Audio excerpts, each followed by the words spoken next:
Hi everybody, this is the baseball head, the amazing, spectacular, terrific, the great one, the people's champion, your host, and welcome back to the baseball head 2. I hope you like this video, and this is another episode, and return of the episodes of the insane asylum known as WFAN. They're coming to take me away, ha-ha, they're coming to take me away, ho-ho, hee-hee, ha-ha, to the funny part. And of course, welcome back to the baseball head 2.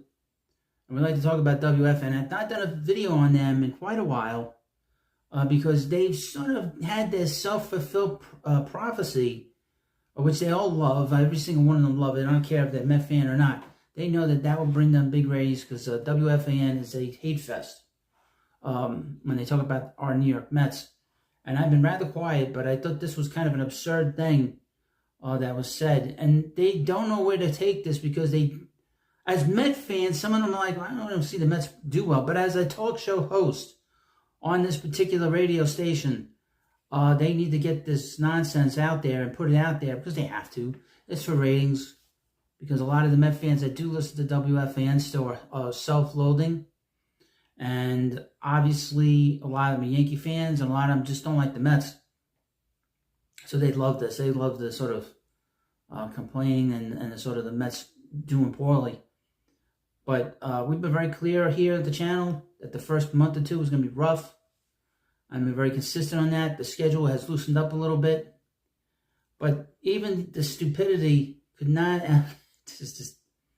I'll tell you, the lightweights at WFN, and there's no bigger lightweight than Chris McMonagle.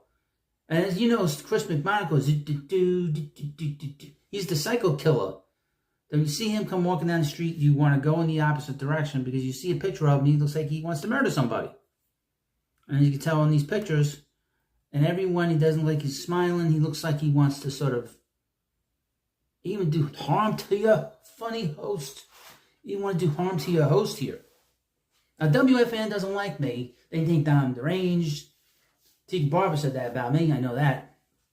I know that the Spazzacata doesn't like me because he blocked me and then unblocked me and then attacked Wardy and then he's all over the place. Then he invited Wardy. Then they talked to Wardy and stuff.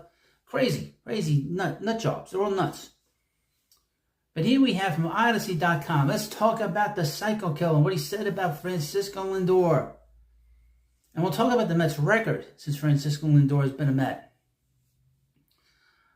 Headline: CMAC. The Mets culture has shifted behind the bat of Francisco Lindor. Okay, let's see what that is. See what this little article has to say. Mets have won 5 of 7 since holding their players-only meeting after a disastrous loss to the Dodgers. And Francisco Lindor, one of the players that took the point in that meeting, has been on fire ever since. He's one of the notoriously slow starters in baseball today. And he's been he's terrible at these starts of seasons. And this year's been no different. After going 2 for 5 with a home run in Wednesday's win over the Nationals. And the Nationals have been bad for a long time, folks. And up until last year, the Diamondbacks have been bad. And the Mets have played well against the Diamondbacks. They played well against the Nationals over the last 4 or 5 years. So this is a team that they've taken advantage of. And I would mention the Mets won 9-19 in May, which is a long stretch of games. And after like 5 or 6, 7 games, they're like, oh, the Mets are turning it around.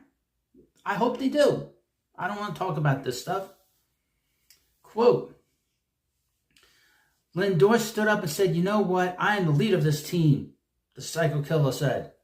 While Pete Alonso wasn't there, he was getting his finger looked at after being hit by a pitch. Lindor stepped up, took control of the situation. And since then, he's been at his best. Quote, he's been swinging a hot bat. He's going to get his numbers up to respectability relatively quickly. Lindor, who had a brutal start to the season, has actually been showing signs of breaking out in the weeks leading up to that fateful closed-door meeting. Now that was also the meeting, folks. And a couple of days later is when, this was after this meeting, I think, when Lopez said that this was the worst team in baseball. has been actually showing signs of breaking down in the weeks leading up to that fateful closed-door meeting. Over his last 17 games, he's batting .347 with a .953 OPS after coming into that stretch hitting .195 with a low to .630 OPS. His numbers on the rise, and in turn, so are the Mets. Yeah, okay, after 7 games against a team that's been bad and a team that's been bad in the last few years. Quote, hopefully this is where he makes his stand and brings the team back, the psycho killer said. Now, I would mention, should we mention the records of the Mets over the last 4 seasons? Since Pete Alonso wasn't there for this was the moment for Francisco Lindor to stamp his leadership onto this team. Well, it's funny I should mention that. Where has he been for the last 4 seasons? Where has he been in 4 years of that leadership? Leadership is not in the clubhouse. That's part of it, but that's not the main component. Being able to perform on the field when it's needed. The reason he's batting leadoff is because the Mets Mendoza got so disgusted with the way this lineup has been performing that he switched his lineup completely radically different. Because he did nothing batting third. Absolutely nothing third. But since 2021, these are the records of the New York Mets. Now that leadership, where has it been for the last 4 seasons up until this year? 2021, 77 and 85, third place. 2022, 101 wins, second place due to the technicality of the tiebreaker, and they lost the wild card. He didn't do anything that September, didn't do anything at all in October. Last year, the Mets were 75 and 87, finishing 4th place. 12 games under 500, with a .463 winning percentage. And where has Lindor's leadership been? Couldn't tell you. And now this year they're 27 and 35. Prior to this winning streak against the Nationals, they were 11 games under 500.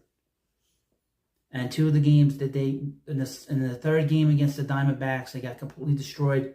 And the finale, the Met bullpen exploded, and they basically were dead in the water late in the game. And they'd gone up against the Nationals team that they've been beaten up on for many, many years. And where's that leadership been for all those years?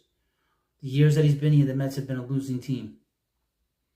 And he's making $300+ million a year, over the course of his contract. It's the highest paid player. And I'm going to just basic stuff going on Baseball Reference. I'm looking at Baseball Reference here. And I'm just looking at the players in terms of wins above replacement. Number 1 on this list, as you know, is Tom Seaver, with 78.8 wins above replacement. The next guy after that is David Wright at 49.2. There's Dwight Gooden, Jacob deGrom, Jerry Kuzman, Darryl Strawberry. The 24th player on this list, I went through this entire list. 24th best player on this list in terms of WAR is John Oldham. He had 3 years.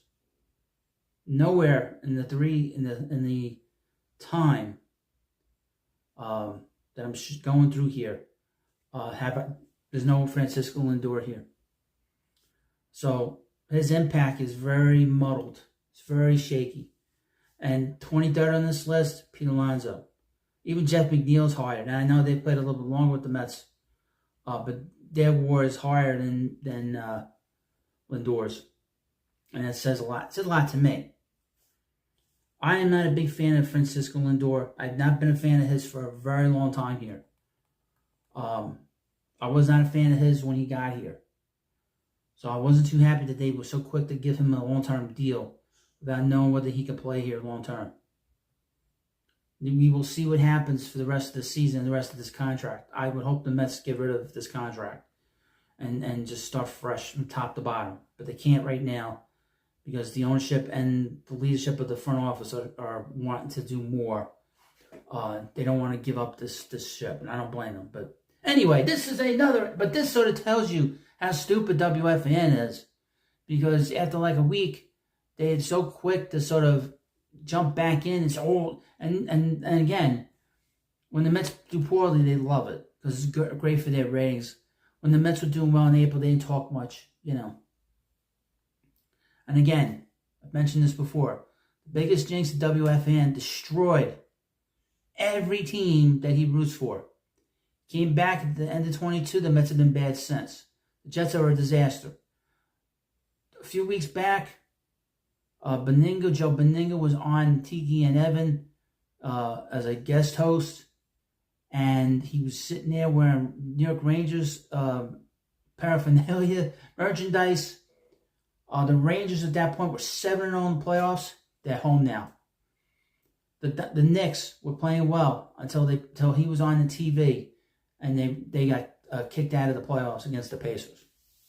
That guy is a stone cold jinx. And anybody doesn't realize that, doesn't follow WFAN and the insane asylum known as 660 1-800. What's the number? Anyway, thank you for watching this video, and of course, hit the subscribe button. They're coming to take me away, ha ha. They're coming to take me away, ho ho, hee hee, ha ha. To the funny fun.